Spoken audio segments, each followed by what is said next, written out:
Good evening. It's Two Wolves, and I'm reporting from a cozy Barnes and Noble setting. So you may hear the sounds of gentle carols, muffled voices, books opening, and also coffee being made behind me. Good evening. Merry Christmas, Happy Hanukkah, Joyful Kwanzaa, blessings to whoever and wherever you be. And this is my peaceful message for you. I just wish you all peace and hope. And I fully expect that we'll be talking on the 22nd and thereafter, barring only possible temporary natural disasters. So here's a message from Two Wolves tonight. This is Wednesday, the 19th, December 2012, not the last day of eternity, nor the last year. Okay, www.peninsuladailynews.com.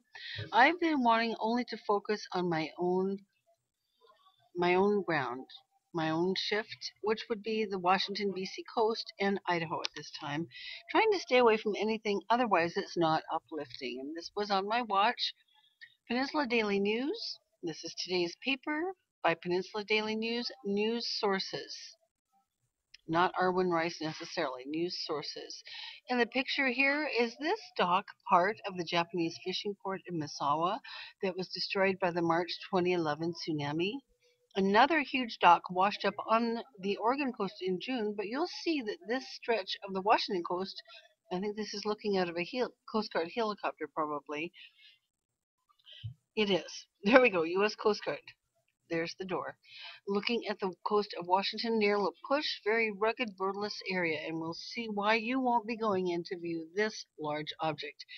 La Push. Scientists are concerned that huge dock that has washed ashore in a remote section of Olympic National Park south of La Push is Japanese tsunami wreckage and might be carrying invasive marine organisms.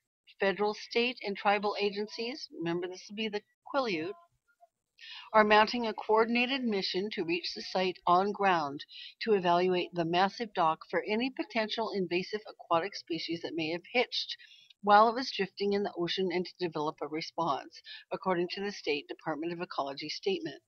Authorities also want to conclusively determine that the dock is part of debris from the tsunami.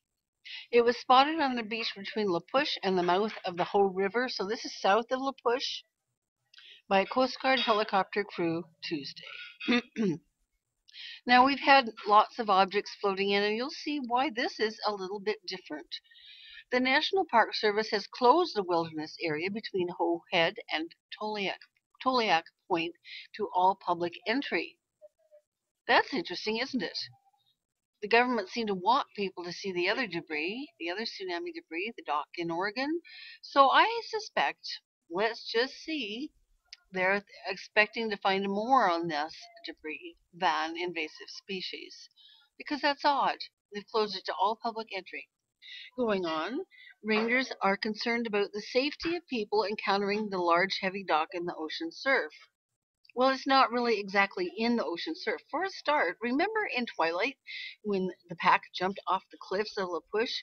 This section of coast going south to Claylock, which is one of the few entry points to the beach in that region, is not much less rugged. Look at violent surf, vicious undertows, and very high bluffs and steep cliffs. Nobody's going to be scrambling down these cliffs anyway, and no one's going to be in that surf. That's freezing cold. Anyway, that's the purported reason. The Coast Guard has been looking for the dock since a fishing vessel spotted it adrift in the Pacific Ocean off the Olympic Peninsula coast last Friday.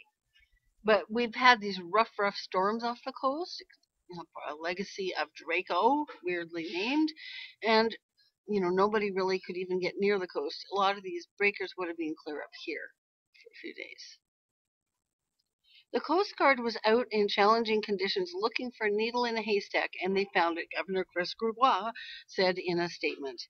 Terry Egan, a scientist studying tsunami debris for state ecology, believes the newly arrived dock may be one of 4 pieces from the Japanese fishing port of Misawa. Last June 5th, one of the pieces landed in Oregon's Agate Beach near Newport, as we know. And several invasive organisms were found on that dock. The creatures were destroyed with blowtorches, and the dock was cut up and hauled away. Olympic National Park protects over 70 miles of wild Pacific beaches on the Washington coast. Much of the coastline, including where the new dock washed up, was designated by Congress as wilderness in 1988.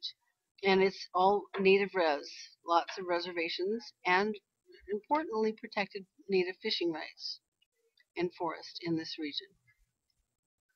The National Oceanographic and Atmospheric Administration's Marine Debris Program has been leading efforts to collect data, assess debris, and reduce possible impacts to coastal communities and natural resources. NOAA estimates the bulk of what is coming either has arrived or will in the next year or so, but that's a rough guess. I should say so, eh?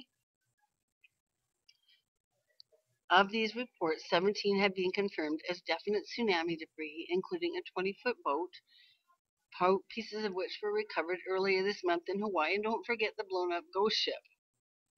Anyone citing other significant debris that may be from the tsunami is asked to report it to disaster debris. NOAA.gov. All right, this was something I wanted to share with you tonight, and blessed, peaceful holidays full of hope as we get through solstice and begin to come back into light. Let's celebrate that light with hope and joy on all levels, and this is Two Wolves Out.